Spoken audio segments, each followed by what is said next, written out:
It's interesting that so we've been at building Kelly Station, or our fortified homestead, for over 4 years now, and the more I immerse myself into the mid 1750s, the more it offends me when I use a modern device. And that's part of the reason I'm building this fireplace and flue.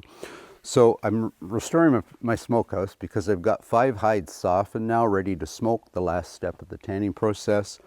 I've got 4 or 5 more to go, and possibly a deer next week because we have 1 muzzleloader season left. But initially I had a wood stove and some pipe that went into the bottom of my smokehouse, but they didn't have wood stoves and they didn't have pipe. So I formed a piece of tin to make a fireplace, or fire pit, if you would. I've made a stone flue. I've packed it now with some soil. We'll get some sod growing over that in the spring. And this would have been more typical of what they would have used in that time period. And the next time I get my forge fired up, I'm going to see if I can do some research and find out what shovels look like in 1750 and build myself one of them, because I don't want to use this one anymore. So this old smokehouse, it's well, I don't know, it's about 15 years old now, and it needed a new roof. So I'm in the process of doing that before I actually smoke the hides. Now, when I built this, I purposely built it to have lots of space, or lots of gaps. And if you were trying to smoke just meats and fish, which we do in it, but if you were strictly building it for that, you'd want it as tight as you could to keep that smoke in there. But by having all these cracks and crevices, sort of like a corn crib, you wouldn't want to try to have to heat this in the winter. Smoke kind of permeates out of all these cracks, and I get a more even smoking job on the hides. The other thing I did was I've strung some wire that runs through it like clotheslines. So when I get to the smoke, and you'll see how I literally hang them like you're hanging a towel on a clothesline. And if I put all the hides that I'm going to use for, let's say, a garment, and we're going to be building a pair of knee breeches out of brain tan leather, they'll all be the same color. Where traditionally, by doing the sock, your colors will vary. So the pants, when we're finished, should look all the same.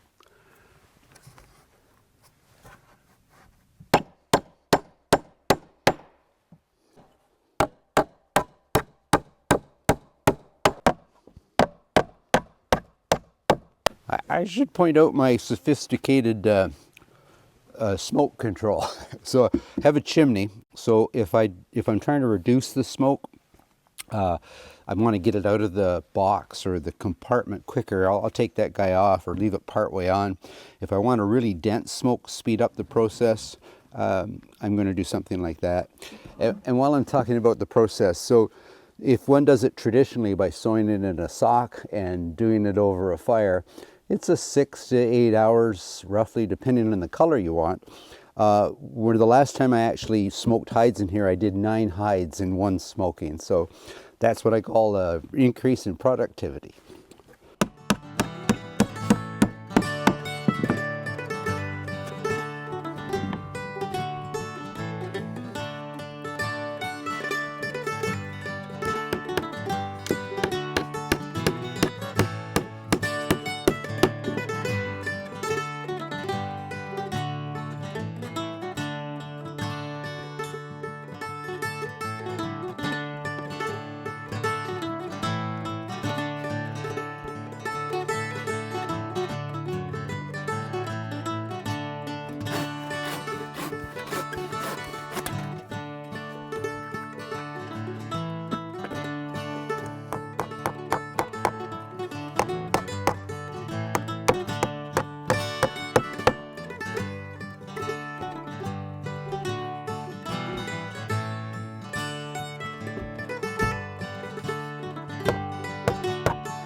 Last stage of the deer tanning process is smoking.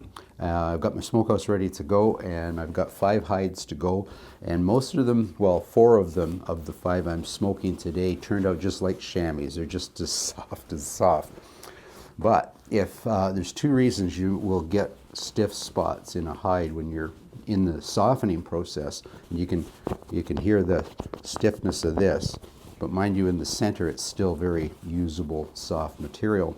So a couple of reasons that'll happen in the graining process, where you're taking that rubber-like membrane off the hair side of the animal, and you don't get it all, the tanning solution won't absorb into the epidermal layers of the hide. So that's one reason. The other reason, when you're softening, is you want to focus on the wet spots and not focus on things that are going dry too fast, because, or sorry, the other way around. You want to focus on the areas that are drying quickly and let the wet areas go, because you have time to work them. And if you you don't keep working it and it dries, you're going to get that.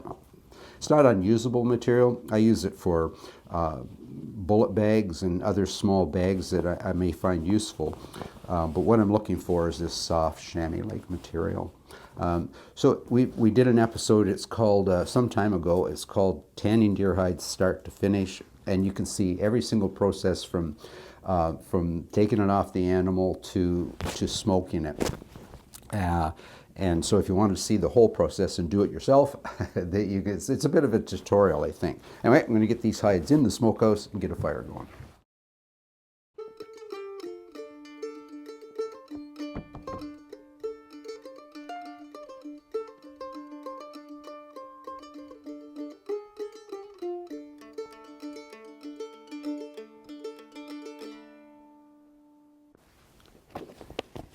I should point out, there is a lot of good hide on this one, but the reason you're going to get, a third reason you're going to get a crinkly spot or 2 is fatigue. So Kathy and I soften these by hand, as it was done traditionally, and it takes us 3 to 4 hours, depending on the size of the hide, whether it was a buck or a doe. And sometimes we just get so tired, our fingers so sore, we say, yeah, that's dry, and we leave it for the night, and we wake up in the morning and we got that. If it happens and you don't, and you really want to save every square inch of hide, you can re-tan it again, but you're back into 4 hours more of stretching. So we tend to use those crisper parts for other projects.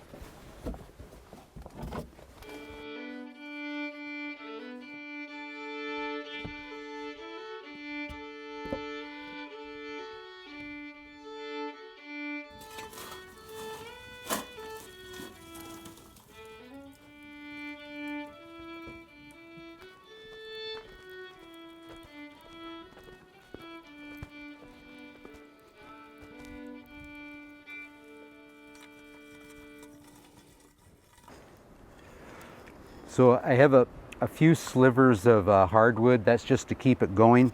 But essentially what I smoke it with is punk wood. So you can see this wood's on the cusp of being rotten. Some people get particular about what kind of wood they use. Some say you got to use hickory or apple or cedar, or it's been my experience that it really doesn't matter as long as it creates a dense smoke and not a lot of heat. And we reduce that. Like, I'm not trying to cook those hides, I'm trying to smoke them. So that's why we built such a long stone flue into the bottom of the smokehouse. Anyway, as I say, the hardwood's just to keep it going, but we try to burn primarily the punk wood.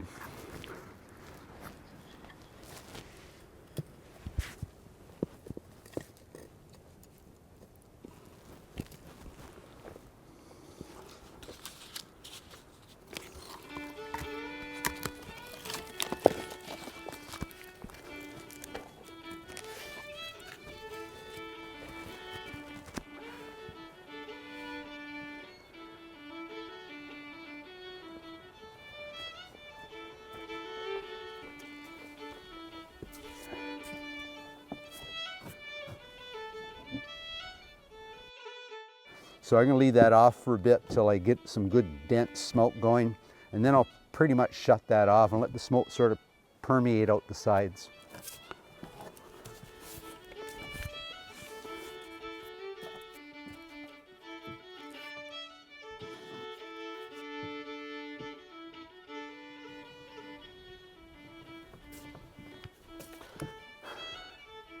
should work. I'm going to go get some breakfast.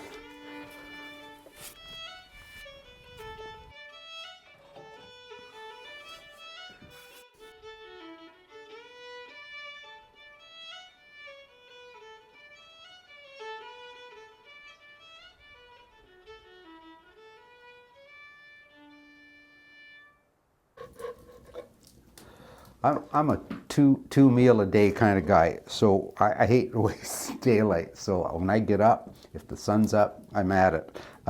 So I break at whatever time it is when I get hungry. So today I'm having some black and peppered fatback, and I'm going to fry that up, and some of Kathy's amazing sourdough bread. I'm going to cook that in the grease, and that'll be breakfast for today. And that brings me to the point of smokehouses aren't just for smoking hides. You can smoke fish in them. Our little smokehouse, you could probably do a dozen or better pork hams if you really wanted to smoke them. We did put rails in our fireplace here, horizontal rails, and traditionally they would smoke some meat products, fish or hams up in there, but you could only do 3 or 4 maybe, where if you had a lot of meat to process, the smokehouse is the way to go.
Perfect.